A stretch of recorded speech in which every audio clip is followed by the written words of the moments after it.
A black cat rests beside a stream in the forest, but nervously hides when a group of barking dogs passes by. As it explores, it finds cat statues and then arrives at a cabin where it enters through a broken attic window and takes a nap.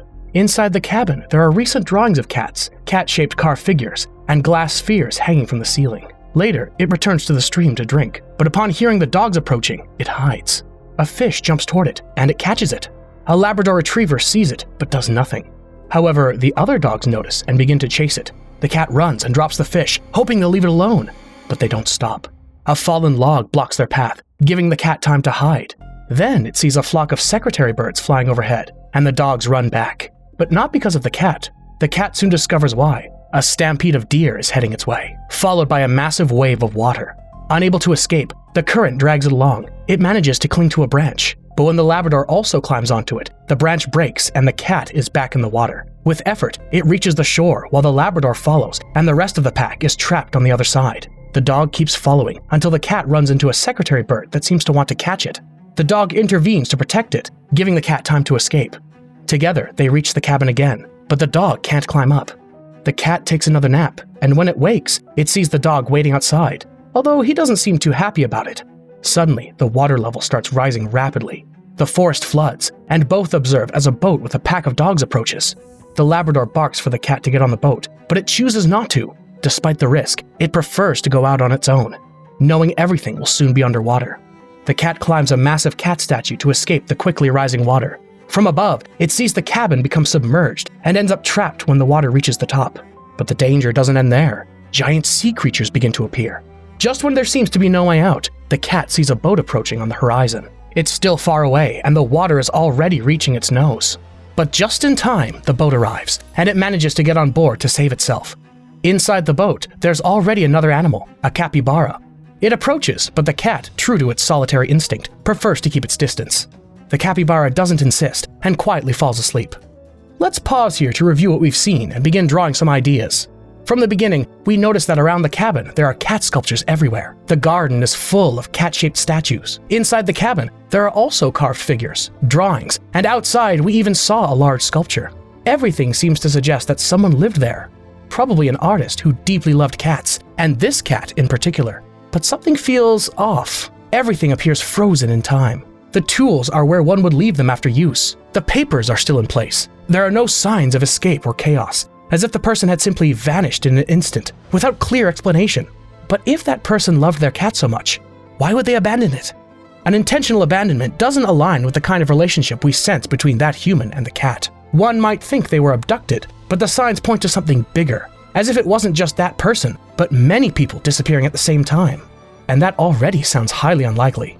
The other possibility, and I want you to keep this one in mind because we'll come back to it later with an interesting interpretation, is that they died suddenly. But for now, let's focus on the cat. It's a solitary animal, as cats usually are. It doesn't seek companionship.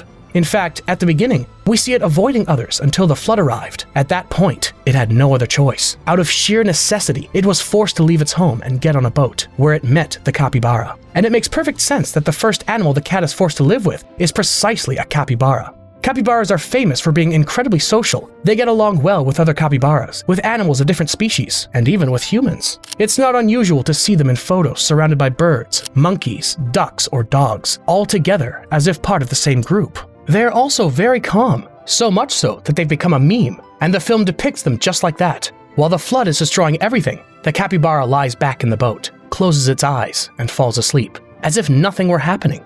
It also shows kindness and helps other animals it encounters, no matter what species they are. In case you didn't know, that peaceful attitude has to do with their evolutionary history. Capybaras descended from animals that lived in environments with few predators and plenty of food, which allowed them to develop a calmer and more cooperative nature. That doesn't mean there are no conflicts among them. Within their groups, there are hierarchies, competition for mates, betrayals, and if they feel threatened, they can become aggressive. But in general, they're calmer than many other species. So the fact that the cat, solitary and wary, must coexist with the peaceful and social capybara as the first step in its journey toward genuine openness to others makes perfect sense. Just a quick pause to say that if you're enjoying this video and haven't subscribed yet, please consider subscribing. It would mean a lot and really helps me keep making more videos and content like this. Alright, let's get back to the story. At night, the boat shakes with the waves, and heavy rain begins. The capybara takes shelter in a corner, and although the cat has avoided contact, it has no choice but to curl up next to it for protection. At dawn, the cat sees only water around them. A lemur briefly climbs onto the boat and disappears without making a sound. Over time, secretary birds begin to fly above them. One lands, scares the cat, and makes it fall into the water. It quickly grabs onto the boat and sees that the bird poses no danger to the capybara, who is still sleeping. Even so, the cat decides to swim away, not realizing it's falling behind. It swims among fish trying to escape from another bird, and dives so deep it can't surface. It seems to be drowning, but a sea creature pushes it back up and it manages to breathe. Suddenly, a bird grabs it. It panics, struggles, and manages to break free, falling back into the boat. There, another bird awaits, but it's only looking to rest and leaves without bothering it. Here's a curious fact about secretary birds. The origin of their name has an interesting story. It's believed the name came about in the 19th century when Europeans first saw the species. At the time, secretaries, that is, office clerks in suits, used to wear gray tailcoats, dark knee-length trousers, and goose feather quills tucked behind their ears to write. These birds, with their long legs, gray feathers on their wings, tails resembling tailcoats, and dark feathers covering part of their legs like short pants, looked a lot like that figure. They also have dark feathers on the back of their head that resemble the feathers secretaries used to wear behind their ears. The boat continues onward. The cat sees a half-submerged human statue and takes the helm, guiding the vessel toward an old structure. Upon arrival, they reunite with the lemur, who's busy gathering its belongings into a basket. Noticing the tide rising, the capybara tries to help, gently pushing the lemur toward the boat. It even helps pack and lifts the basket while the water keeps rising and the lemur's things begin to sink. With no other option, the lemur boards the boat, watching sadly as its objects, mostly glass jaws and seashells, are lost to the water. Disheartened, it arranges what little it has left, but the capybara gives it a mirror it found to cheer it up. Time passes slowly. Although they're different, the three animals manage to coexist. The cat, who values its space, starts to feel uncomfortable when the lemur unknowingly invades its resting area. Annoyed, the cat gets up and watches as the capybara gathers bananas to share, although the cat shows no interest. Later, the capybara falls asleep, unconcerned with what's happening around him, and accidentally bumps into the lemur's basket. The cat then climbs to the top of the boat and looks out at the scenery, an endless flood stretching in every direction. As it watches, it has a strange vision. It sees itself surrounded by a large herd of deer, walking in circles. The image disappears when a new wave crashes into the surroundings. The cat snaps out of it upon seeing land in the distance and steers the boat towards the shore. We've seen how the capybara remains calm in the midst of chaos, but it's not a passive calm. When action is needed, it acts. From the beginning, it was the one who took the boat, welcomed the cat without judgment, went to rescue the lemur, and even offered the mirror to cheer him up. Later on, we'll also see how it takes the initiative to save other species. Whenever there's something to be done, the capybara does it, and always with others in mind. But if you notice, when there's nothing more to be done, it stays calm. It doesn't panic or let the chaos consume it. It simply waits, present, yet at peace. There's much we can learn from that. So often in a crisis, we become overwhelmed. Anxiety takes over. Our thoughts tangle. Our minds fill with noise, and we lose clarity. And almost always in these moments, we focus only on ourselves. We forget the other. Perhaps this is where we can learn from the capybara, to distinguish what is in our control and what is not, to know when it's time to move and act, and when we simply need to breathe and wait. Above all, not to lose sight of others. In the midst of chaos, it's easiest to close in on oneself, when sometimes what's most needed is precisely the opposite. As soon as they reach land, the lemur runs toward a glowing sphere like those found in the cat's cabin. The capybara begins to eat, and the cat notices the Labrador dog, clearly excited to see him again. The cat watches with confusion as the dog hesitates upon seeing the capybara, but after a moment, both accept his presence. Always alert, the cat sees some fish and tries to catch them, but the dog's enthusiasm ruins the opportunity. The lemur struggles to return to the boat with its new treasure, without much success. At that moment, a secretary bird returns with a fish in its beak. Just as the cat gets ready to pounce, another bird appears. Not wanting to take the risk, the cat backs away, and soon after, both birds leave as well. Later, the cat notices the area is full of those same birds. It tries to leave quietly, but its group accidentally bumps into it. Surrounded and terrified, the cat runs while the birds pursue it from the sky. But it quickly becomes cornered by the massive creatures who clearly see it as their next prey. Suddenly, one bird steps between the cat and the group's leader. The two fight fiercely in midair, but the leader wins and leaves the other immobilized on the ground. With a harsh caw, it commands the others to hold its wings, and in a cruel act, they break one so it can never fly again. Time passes, and the cat, unable to leave behind the one who defended it, stays with the bird, sharing its sadness. Then the capybara arrives, and the bird joins the strange group formed by the capybara, the lemur, the Labrador dog, and the cat, united by their desire to survive in a world that seems to be falling apart. I want to pause to highlight something. We saw how the dog also turned against the group it came with to protect the cat. And the same thing happened with the secretary bird. Acting as part of the herd is much easier. Following the group gives a sense of safety, especially in situations of uncertainty or stress. There's something about seeing others act that make us believe it must be the right option, even if we haven't thought it through ourselves. It's much harder to stop, question, analyze for ourselves, and act differently from what everyone else is doing. That's exactly what the dog and the bird did. When the easiest thing would have been to follow the group and do what everyone else was doing, they chose not to. They realized that what they were doing didn't align with what they truly believed, and they decided not to go along with the current. How many times do we ourselves end up doing what the majority does without really thinking it through? How many times do we adopt attitudes, beliefs, or decisions that, if we were alone, we wouldn't have made? But because everyone else is doing it, we go along, even knowing it doesn't match who we are or what we believe. When we're faced with a situation like that, let's remember the bird and the dog. Being true to yourself means having the courage to break away from the herd. As night falls, the cat can't sleep because of the dog's snoring. It gets up, looks at the starry sky, and curls up next to the bird to rest. At dawn, the dog is the first to wake up and makes a mess with the lemur's basket. Inspired by the bird, the cat tries to stand on two legs like it does, but loses balance and falls into the water. Later, the lemur sees others of its kind in a nearby boat, also collecting shiny objects. It yells out, waving a spoon, but they ignore it. Then it takes out the mirror, and this time, it manages to get their attention. The lemurs jump onto the group's boat, but the cat is not pleased by their visit and manages to scare them off. Sometime later, we see the cat skillfully navigating until the boat crashes into a structure. The impact wakes everyone, and they discover they're in front of the remains of an abandoned human city. A dark, mysterious rock appears before them. The bird takes the helm, and the boat continues through waters winding among the ruins. Suddenly, the playful dog grabs the lemur's sphere and brings it to the bird to throw. The bird tosses it a few times until the sphere falls into the water. The lemur panics and tries to steer the boat to recover it, but the bird stops it. Frustrated, the lemur jumps on the bird in retaliation. The chaos causes the capybara and the cat to fall into the water. Just then, a piece of fruit falls from a tree, and everyone stops to watch as the cat and the capybara float. The capybara dives down to return to the boat, and the cat, determined, dives too. Surprised by the number of fish it sees, the lemur continues mourning the loss of its sphere. The capybara swims toward it to retrieve it, but the cat notices something huge under the water and swims back in fear. Sensing the threat, the capybara also returns without the sphere. A giant sea creature emerges, rocking the boat with its waves. After a nap, everyone wakes up. The dog tries to imitate the cat, but the cat ignores it, leaving the dog a little sad.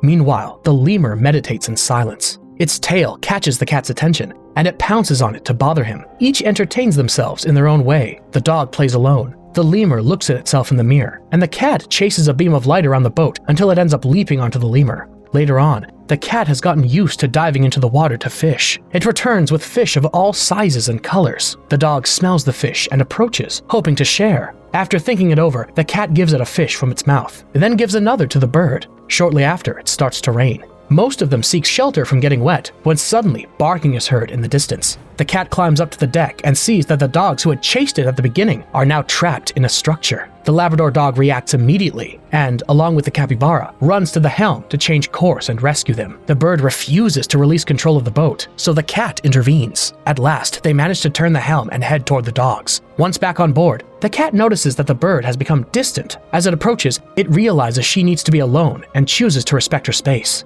Things change on the boat. The new dogs eat the cat's food without permission and invade everyone's space, but the lemur doesn't let himself be intimidated. The boat crashes into an old structure, leaving everyone dazed. The problems continue. The lemur doesn't want anyone touching his things, and the dog grabs his mirror. The Labrador tries to return it, but the mirror ends up broken. Upset, the cat blames him. Although the dog tries to apologize, he feels discouraged. Later, a wrecked boat floats nearby. The rain doesn't stop, and the cat sees the waters are full of damaged boats. Soon, everyone realizes that theirs is also about to lose control. The bird suggests climbing to the rocks, but no one can fly. In an attempt to save the boat, the capybara breaks the rudder. From the top of the boat, the cat watches as it crashes onto the rocks, is thrown through the air, and falls hard. The capybara pulls it away from danger and lays it down with the others. But when the cat wakes up, it notices the bird is gone. But before it can react, a wave throws it into the water. The cat manages to surface, but there's no sign of the boat. It swims toward shore and watches as it disappears into the distance. It runs through a rocky terrain full of remnants of a human village, climbing stairs non-stop until it reaches the top of a mountain. There, to its surprise, it sees the bird. She hasn't noticed yet, but when she does, they both remain still, staring at the horizon. Then something strange happens. The raindrops begin to rise. The cat and the bird also start to float, surrounded by an overwhelming beauty. But while the bird ascends toward the radiant sky, the cat is pulled downward and falls back onto the rock. From there, it watches as the bird disappears into the clouds. The addition of the secretary bird to the group was very interesting, because from the beginning, it stood out from the rest. It was the only animal in the group that wasn't a mammal, and in real life, these birds are predators.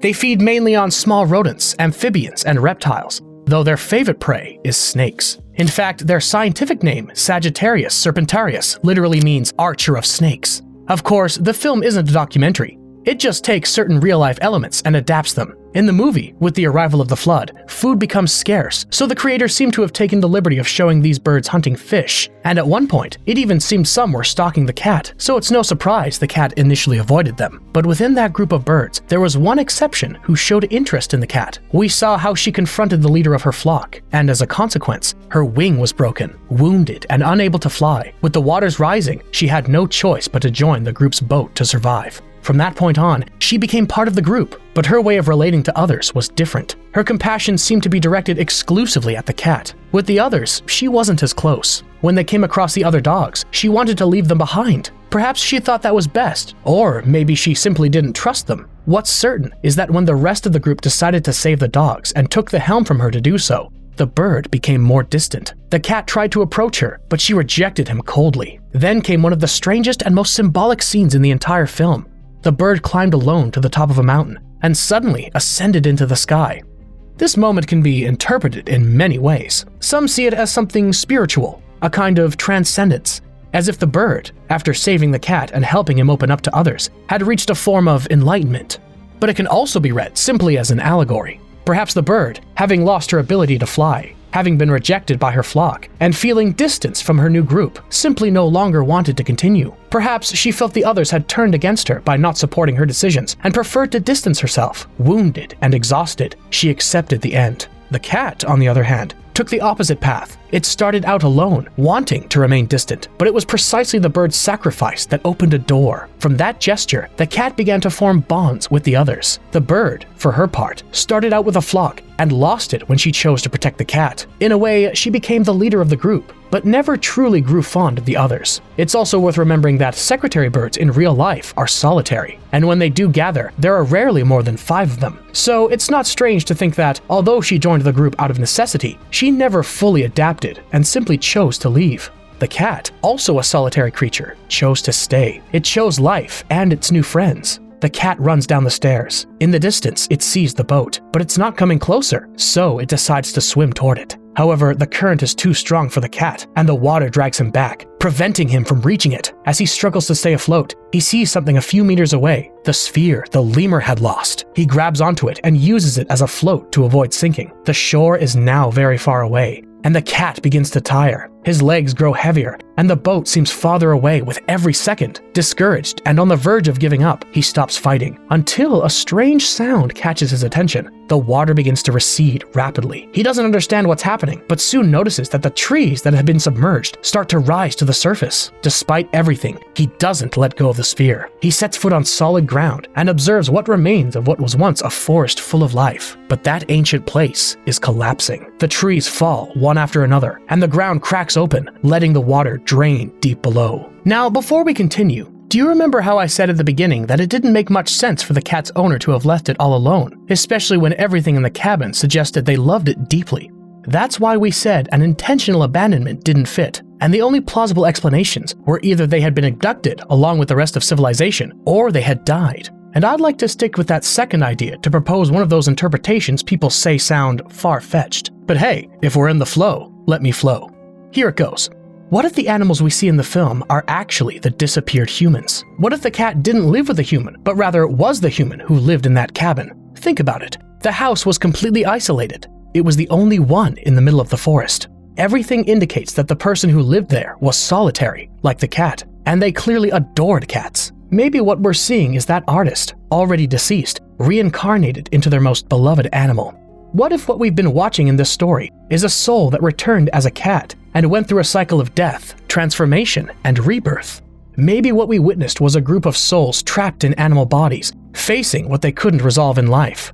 In a world that floods over and over again as part of a purifying cycle, the cat, then, would be someone who, in life, was closed off, clinging to an idea of independence that deep down kept them isolated. And through this journey, their soul was able to face that conflict and resolve it. I know, it's a bold theory, but hey, you've got to add some flavor to this, right? What do you think? Share your wild theories with me too. Maybe we'll come up with something even more interesting together. The cat walks among the ruins. Then it sees the lemur's basket. It runs toward it, hoping to find its friends. Shortly after, it hears the primate's voice and heads in that direction, but it only finds several lemurs in that desolate place. The cat arrives at what appears to be an ancient theater. The lemur glances at it for just a second before refocusing on showing his mirror to the group of lemurs they'd seen earlier on the other boat. Hurt, the cat walks away, determined to continue alone. But the lemur changes his mind and runs after him, catching up to continue the journey together. The cat accepts his company.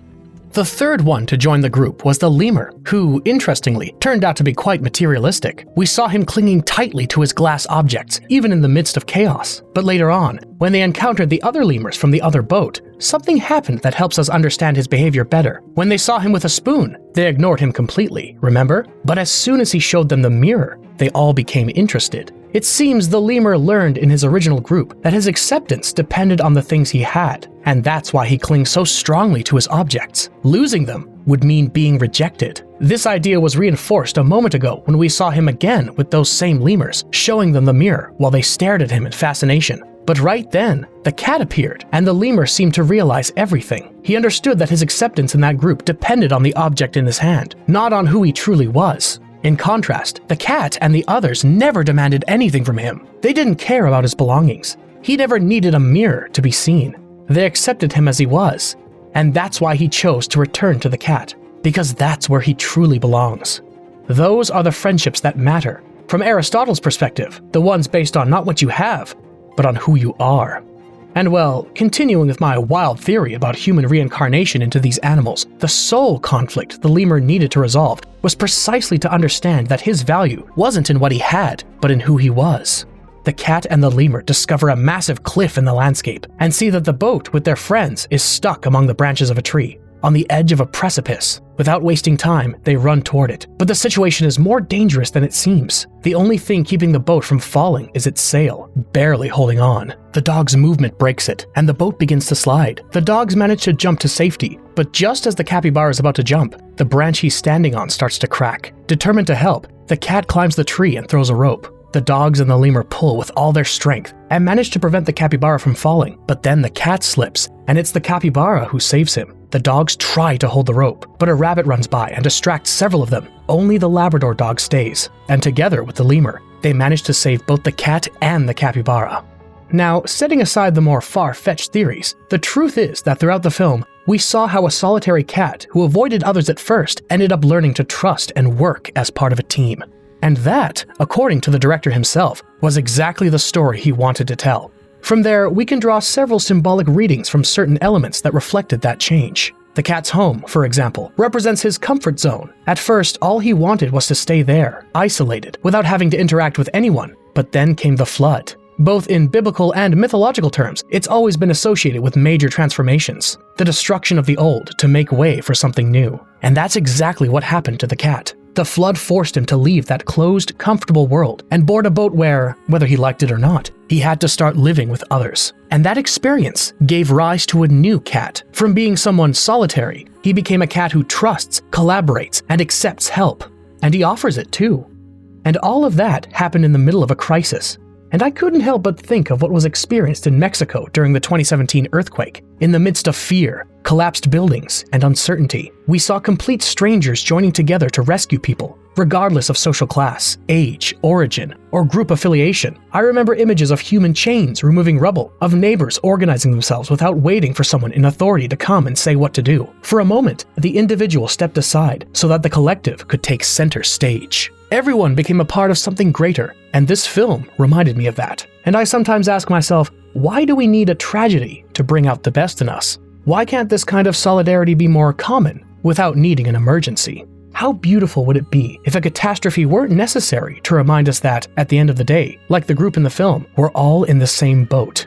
The group is reunited, happy to be together again, but the joy doesn't last long. A loud noise interrupts them, and soon they see a stampede of deer. The cat, remembering the vision where it was surrounded by these animals, decides to follow them. As it runs, it sees the sea creature trapped without water to swim in. It approaches gently to comfort it. That moment was deeply emotional for me. If we think about it, that sea creature had been part of the group from the very beginning. It followed them, helped them when needed, and they never realized it until now. That's why its death hurt so much. The cat stops in front of a rock and sees its reflection in a small puddle. The other animals come closer. They can't do much for the creature, but they choose to stay beside their friend. In the reflection of the puddle, we see a dog, a lemur, a capybara, and a cat, united in their fight to move forward. The reflection was another element repeated throughout the film.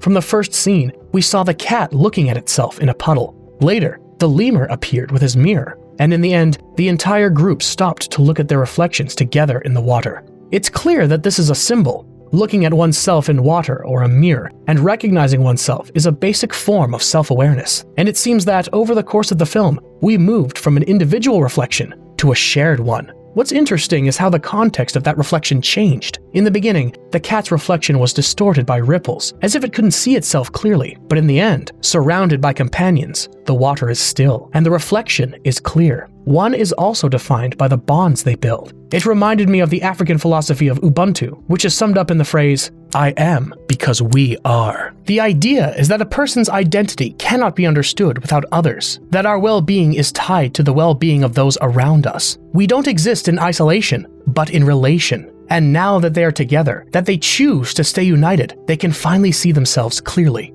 Now for the final reflection. Throughout the entire film, we repeatedly saw the themes of cycles, change, and impermanence. We saw a great flood arrive, and later a drought. We lived through moments of life and also of death. We saw a sea creature and many fish that at first thrived with the arrival of the water, while the others could barely stay afloat. But when the water disappeared, they perished, while the rest survived. All of this built the idea that nothing lasts forever. Everything changes, and maybe the best way to face those changes is, as the very title of the film suggests, to flow. Think of certain philosophical ideas. Heraclitus was one of the first to say that reality is in constant transformation. Everything flows and nothing remains. His most famous image is that of the river.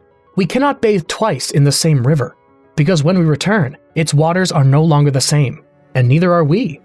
Heraclitus's river represents the ever-changing nature of everything that exists. Nothing is truly stable, and what seems permanent for Heraclitus is simply a change so slow that we fail to notice it. This applies to the entire world, which never ceases to transform. Life is full of changes, and no matter how much we try to avoid it, nothing lasts forever. Even death is a natural part of the cycle of life.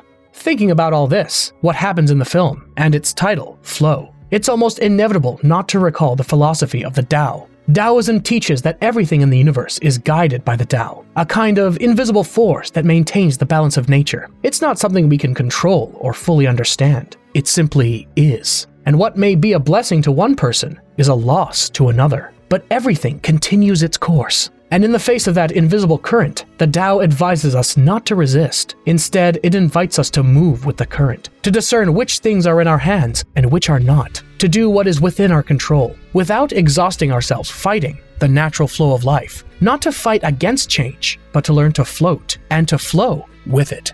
Thanks for staying until the end of the video. Don't forget to subscribe and share it with a friend who you think might enjoy it. And you and I'll see you in the next one.